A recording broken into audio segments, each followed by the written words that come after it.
Magandang araw sa ating mga kababayan at sa ating mga kaperlas. Panoorin ho natin itong video ni Attorney Panelo patungkol ito sa fake news umano na galing sa palengkera ng palasyo, na ito ang dahilan kung bakit bumaba yung rating ng Pangulo. At ito sinupalpal ni Attorney Panelo, si Claire, at nakatikim ng maaanghang na tirada ni Attorney Panelo. Panoorin po natin. Laban sila sa fake news eh. Nangunguna sila sa fake news eh. O, tino mo ha. May napanood ako na itong si Aling Clara, palengkera ng palasyo. Binabanatan niya si dating Presidente Duterte. Dahil dun sa kaugnay dun sa 20 pesos per kilo ng rice. Ang sabi niya, tingnan niya si Presidente Duterte.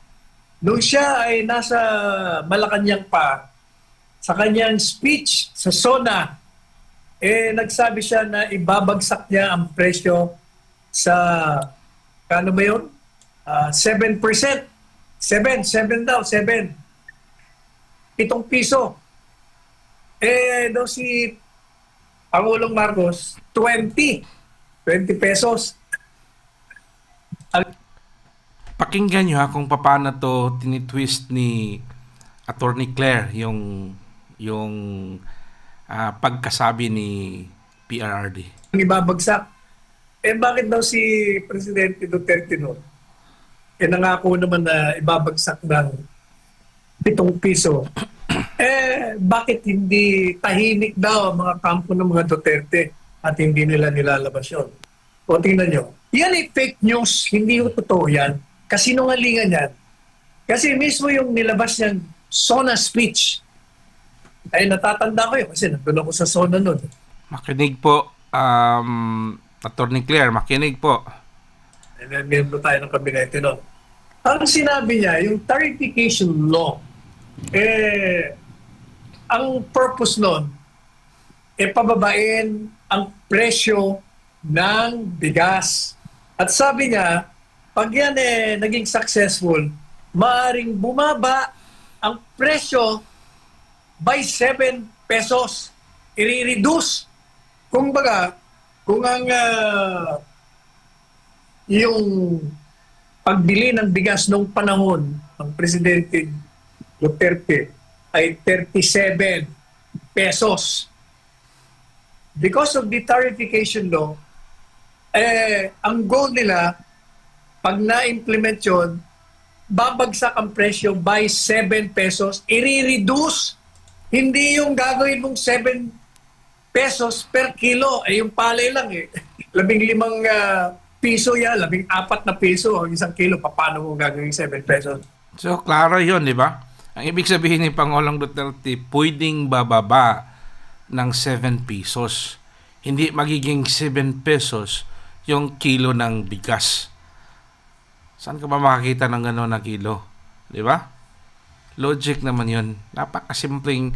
Tas ngayon, yun yung problema kasi dito eh. So, sobrang galing.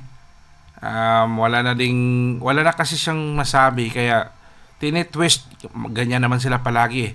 Tinitwist yung situation na parang sila yung nagiging magaling at tama. Pero, yun nga, si Attorney Panelo, naging spokesperson din to ni PRRD.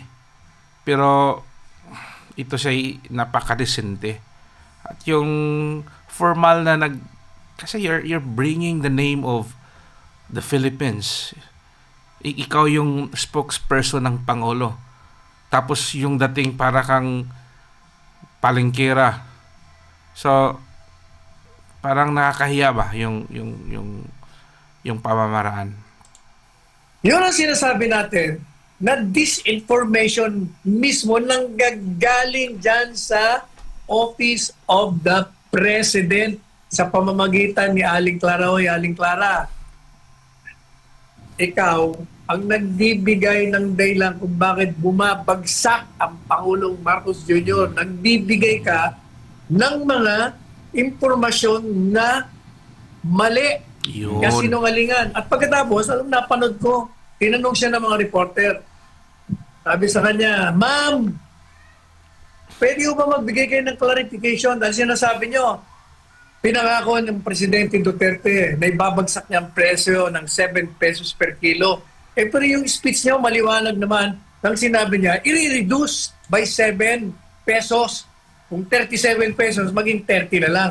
Bakit sinasabi nyo sa inyong vlog niya, bakit sinasabi nyo na 7 pesos ang pangako ni Presidente Duterte? Alam mo ba ang sagot, Franco? Napanood mo ba yun? Yes.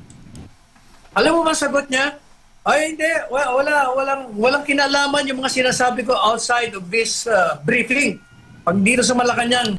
Yan yung problema doon. Kasi dahil nga ikaw ang tagapagsalita ng Pangulo, yung kailangan mong pag-ingatan yung dignidad, yung reputation.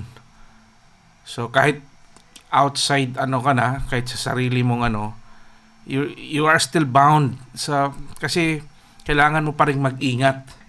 Hindi ka basta-basta na lang dyan na yun lang titira mga ng pag-uusapan titira. natin. Mga sinabi kong personal, hindi ko pakikialaman yun. Wala, huwag nyo na akong tanongin.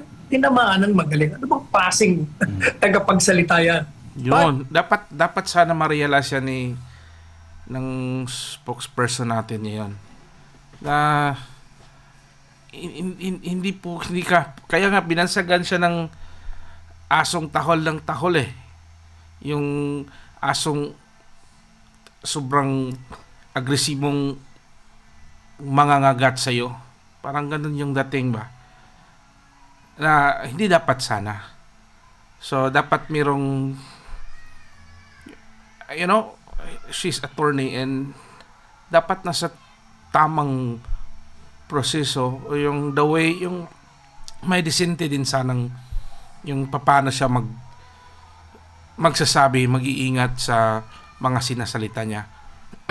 Si Pangulong Duterte, medyo yan siya sa panalita, pero yung dating niya is wala siyang nasa yung ni Pangulong Duterte is ang mamamayang tao, mamamayang Pilipino yung palaging panalo, 'di ba? Ganon palagi. So, yun yung mahirap dito. Pag ikaw ay tagapagsalita, ano man ang sabihin mo sa loob at labas Tama. ng Malacanang, yan ay galing sa Malacanang. Tama. Hindi ko pwede yung may sasabihin kang kasinungalingan tapos itatanggi mo sa loob ng briefing. Aling Clara, buti Yun pa, yung mahirap doon. umalis ka na lang dyan kasi sinisira mo ang Pangulong Marcos Jr. Ikaw ang unang sa mga marami pang dahilan na nakapagbagsak ng rating ng boss mo. Ayan. So, sabi niya, siya yung isa sa mga dahilan na naging bumagsak yung rating ng Pangulo. Dahil nga sa pinapakita nitong ugali at yung... Anyway, yan nga, kung ano yung administration ngayon, ganon yung, that's how she represent. Ganon talaga. So, tayo naman mismo, kayo mismo, nakikita nyo kung paano yung spokesperson natin pagdating dyan dito sa politika. So, nakakaya. Maraming salamat, Attorney Sal. Samantala, So, hanggang dito na lang po tayo. Sana mag-ingat po kayo lagi at yung eleksyon natin ay papalapit na ng palapit. Huwag po natin kalimutan ang Duterte 10 at kung sino man yung napupusuan nyo at iboto natin ang tamang leader para sa ating bayan. Mag-ingat po tayo lagi. God bless everyone. Duterte pa rin.